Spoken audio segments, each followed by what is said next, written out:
everyone. This is Denver. Welcome to another episode of State Champs eSports, Atari Edition, Atari 2600 to be exact. Today we are playing one of the most rare games ever made. It is called Air Raid, and it was produced by Menavision, which was their one and only game that they ever made. And it is most known for being sold for $33,000. Because there were so few copies made,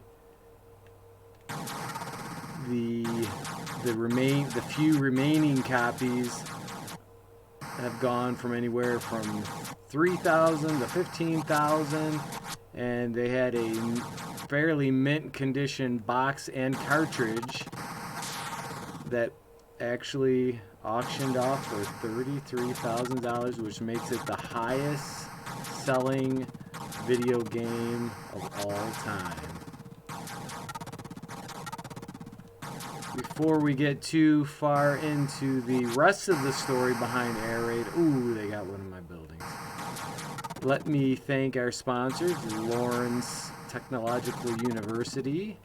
You can find out more about that great school at ltu.edu. We also have to give a big shout out to Army, Michigan and Hungry Howie's. Hungry Howie's Pizza, to be exact. They are famous for flavor. They were actually the first pizza company to do flavored crust, believe it or not. Okay, let's get down to business. Air Raid is a game that I have never played before, and to be honest, I don't think I ever even knew this game existed, which is not surprising considering that when I started doing some research, so few copies were actually sold. In doing a little digging, I was kind of curious to find out more about the game developer Menavision, and it turns out there is almost no information available.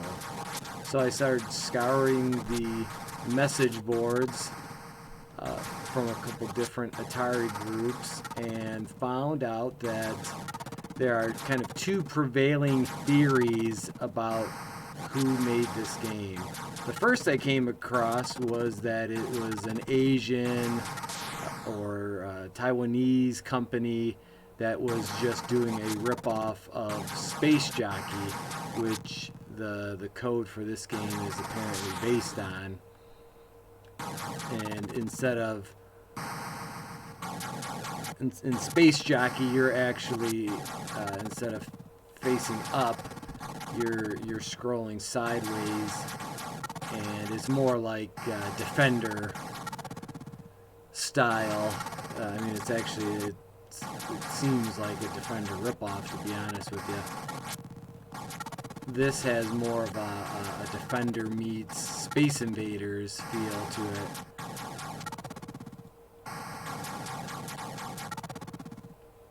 And so the prevailing theory was that, or one of the prevailing theories was that the company had ripped off the code, so they just used a shell company called Menavision, and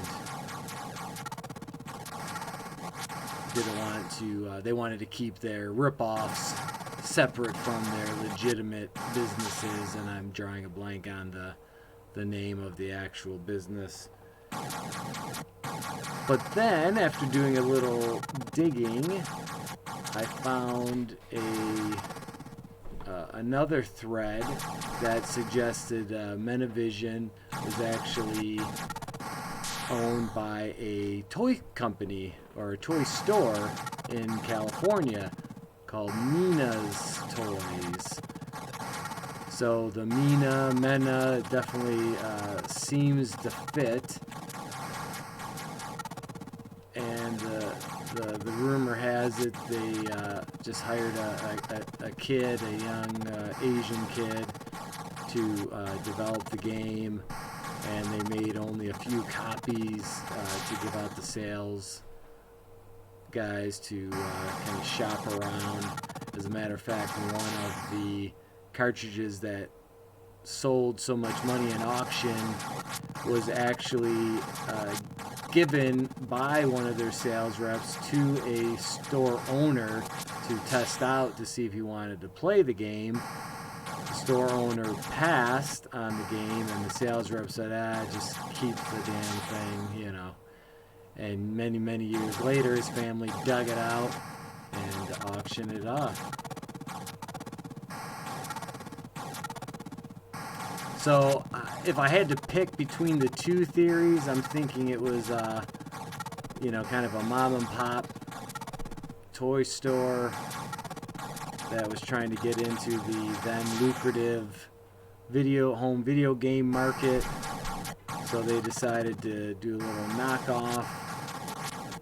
Never really had the money to invest to make the game successful, and just kind of faded into oblivion, because it's, like I said, Air Raid is the only game credited to Menavision. Now you can't see it obviously from the gameplay, but one of the unique characteristics of the cartridge is that it's blue, which I would say almost all of the other cartridges were black at the time, and it also had a T-shaped handle at the top of the cartridge, so you can, I guess, conveniently take the cartridge out or put it in and not have to actually touch the cartridge. Never really had a problem getting the cartridges in and out, so not sure why they needed to have that T-shaped handle. Maybe it was just a novelty, just to set their game apart. But between the scarcity of the games, the cartridge, its color and shape, and the fact that it's kind of known as a copy or a knockoff, it really created the perfect storm for such a rare, high-selling game. As a matter of fact, it kind of became such a sought-after item that people were making fake copies of the cartridge and the packaging and selling those off, and I don't think people were buying them thinking that they had originals. But it just goes to show you, it's kind of like the old Marvel comic reprints. If there was a very rare comic book, they would often reprint the issue, package it together with some other issues, or give it some kind of special packaging, you know, commemorative or anniversary edition, just so you could still read the book without having to pay all the money to buy it. Alright. Now, I will say, I could see why the store owner or store manager did not want to buy the game, because while it's fun for a few minutes, it gets pretty monotonous. I'm not sure why it goes black and white like that, if that's just technical glitches or if that's part of the game design. Like it's supposed to be lightning flashing. And the fact that you can't move up or down. For example, with Centipede yesterday, you could move up, down, diagonally. Now, you were only limited to, you know, a small space that you could do that. It wasn't the whole screen. But when you're kind of locked into going back and forth. And what's odd is that when the ships get down to the bottom, they don't kamikaze into the buildings. Do you think that would be an effective way to destroy these apartments or skyscrapers, whatever those buildings are supposed to be down there?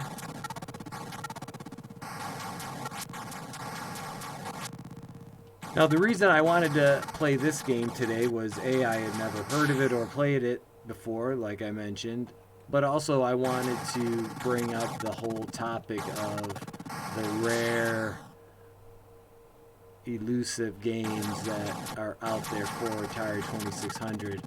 First batch of games that I talked about were, you know, some of the more popular, biggest selling games that really everybody knows about, but I wanted to kind of do a deep dive into something a little bit more obscure.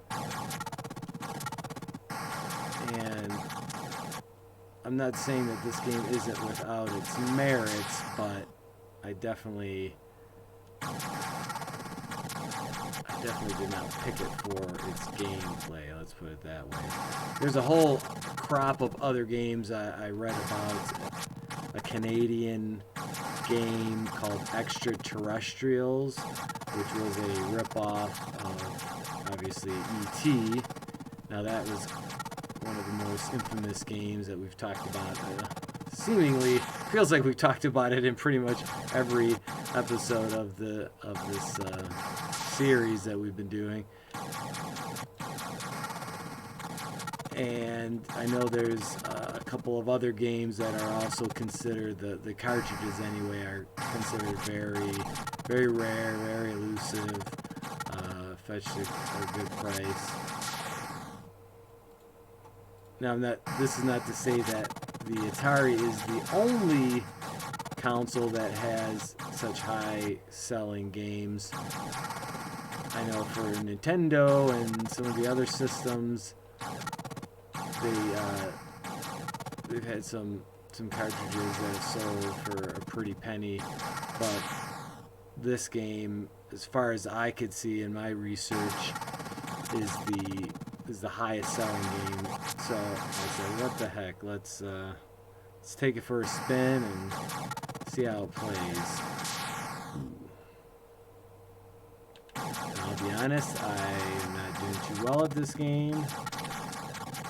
Maybe because it's the first time I've ever played it. I don't have that muscle memory from hours and hours of gameplay 40 plus years ago. Well, you know what, I shouldn't age myself. It's actually less than 40. I just turned 47, so I know I didn't have it when I was a 6-year-old. This looks like a flying pretzel, if you ask me. This one right here, green flying pretzel.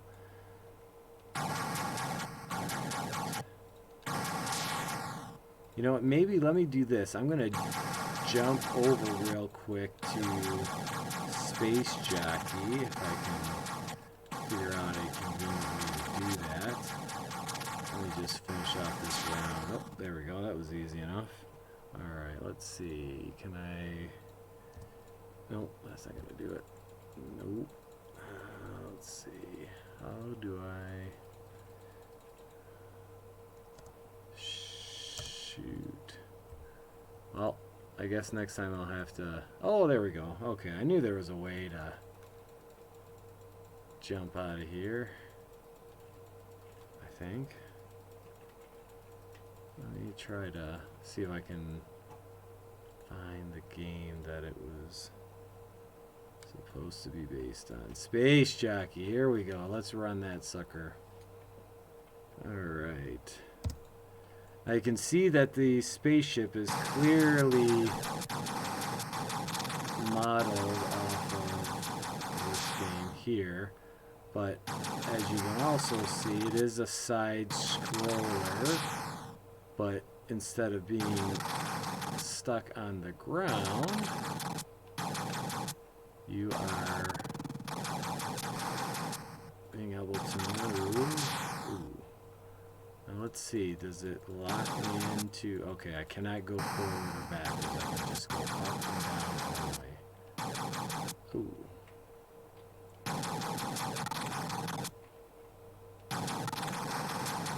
But if you see what I mean about the Defender similarity, this, to me, this is more of a ripoff of Defender than Air Raid is of this. And I have to be honest, the gameplay is almost as bad, so I guess in that respect they are similar. And I shouldn't say bad, just very crude and basic, like a lot of Atari games. Ooh, that was new. Little ground tank. I will say this, it's very challenging. This is my first time playing this as well. So, well, you decide if Air Raid is a ripoff of Space Jockey. Myself, I could really go either way. I'll make this my last round and wrap up our discussion of rare Atari 2600 games. Oh, well, that came a little bit more sudden than I thought. But thanks for watching. I'd like to thank our sponsors, Lawrence Tech, Army Michigan, Hungry Howie's, and again, this is Denver from State Champs eSports. Thanks for watching. We'll see you next time.